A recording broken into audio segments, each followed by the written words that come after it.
हे महादेव। हरे कृष्ण, राधे कृष्ण, राधे राधे, राधे कृष्ण, हरे कृष्ण। सारे भक्तों की जय, लाला की जय, पर लाला से ज्यादा भक्तों की जय। मैंने पहले के एक वीडियो में बताया था कि नाम जाप का मैं कुछ बताऊंगी, ठीक है। हनुमान जी ने राम नाम की महिमा बताई है, उसका मैं छोटा सा यहाँ परिचय दूंगी। ये मैंने सारा संतों के मुख से ही सुना है, उनकी ही कृपा, मेरा तो इसमें कुछ नहीं है। संत बताते हैं कि एक बार क्या हुआ, राम जी की सभा भरी थी, उसमें सब लोग आए थे, राजा महाराजा ऋषि सब लोग थे। तो नारद जी भी आए थे और एक राजा थे कोई, वे गए, मतलब सभा में आ रहे थे तो उनको नारद जी मिले। नारद जी ने बताया कि एक ऋषि है, वो तो पहले क्षत्रिय थे, तो उनसे उनके पैर क्यों छूना, बाकियों के पैर छू लो, उनको आशीर्वाद ले लो, उनको नमस्कार कर लो। तो उन्होंने वैसा ही किया। फिर नारद जी ने उस ऋषि को भी बताया कि ऐसा ऐसा किया, देखो आपका अपमान हुआ है, आपको नमस्कार नहीं किया है, ठीक है। तो फिर ऋषि को क्रोध आ गया। ऋषि ने राम जी से कहा कि ऐसा ऐसा आपके समक्ष हुआ है अपमान, तो आप उनका सिर मेरे कदमों में रख दीजिए। तो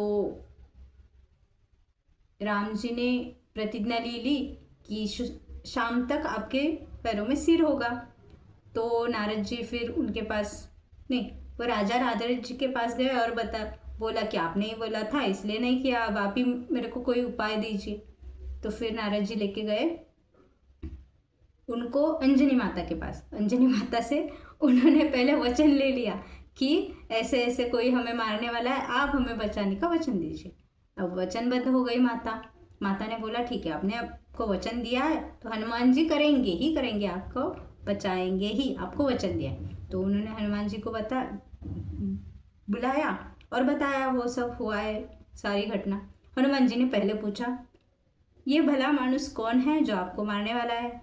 तो हनुमान जी को पता चला राम जी है। तो उन्होंने पहले हाथी जोड़ ले, मैं सेवक हूँ, मैं अपने इष्ट को कैसे, मतलब उनके सामने कैसे खड़ा हो सकता हूँ। तो हनुमान जी सोचने लगे और उनको एक युक्ति पता चल गई कि उन्होंने उन राजा को बोला जैसा जैसा मैं करूँगा वैसा वैसा आपने करना है। राजा बोला ठीक।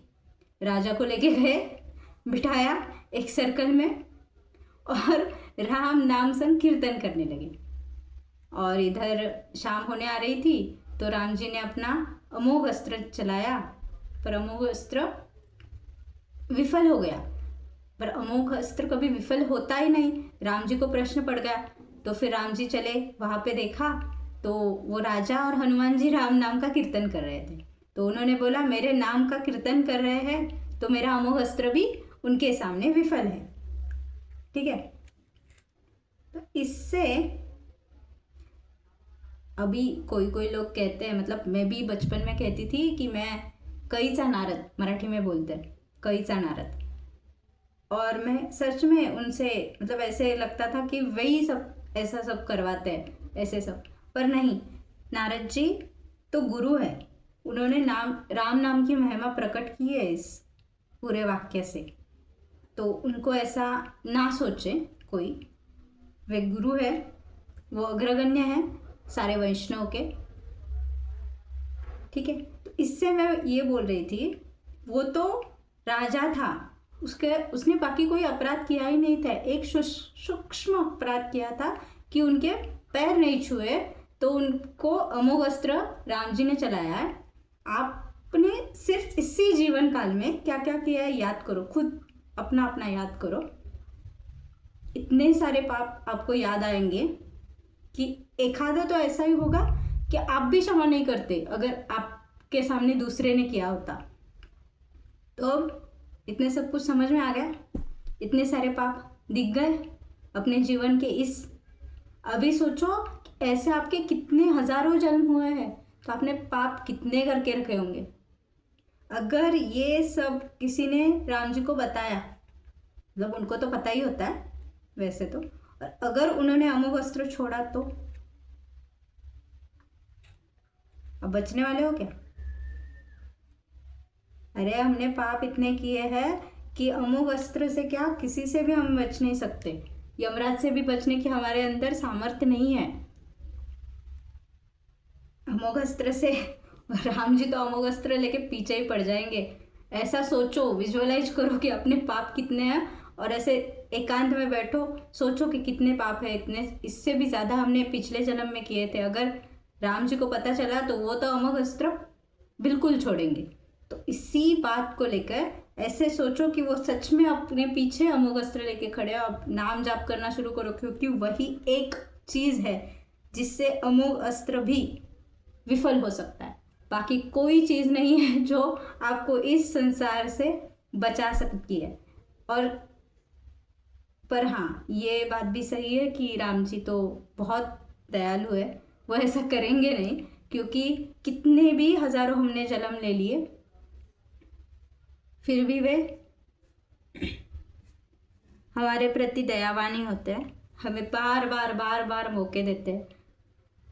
पुनरपि जननम जल पुनरपि जन जल पुनरपि मरणम पुनरपि जन्मम जननम सॉरी पुनरपि मरणम पुनरपि जननम, ये अपने आदि शंकराचार्य जी ने बोला था। तो वो भी हमें जन्म इसलिए देते हैं कि हम अपनी गलतियां सुधार ले, उनसे माफ़ी मांगे। राम नाम किया, जब राम नाम बोलो, राधा नाम बोलो, हरि नाम बोलो, नारायण नाम बोलो। अपने नारद जी तो नारायण नारायण करते तर गए।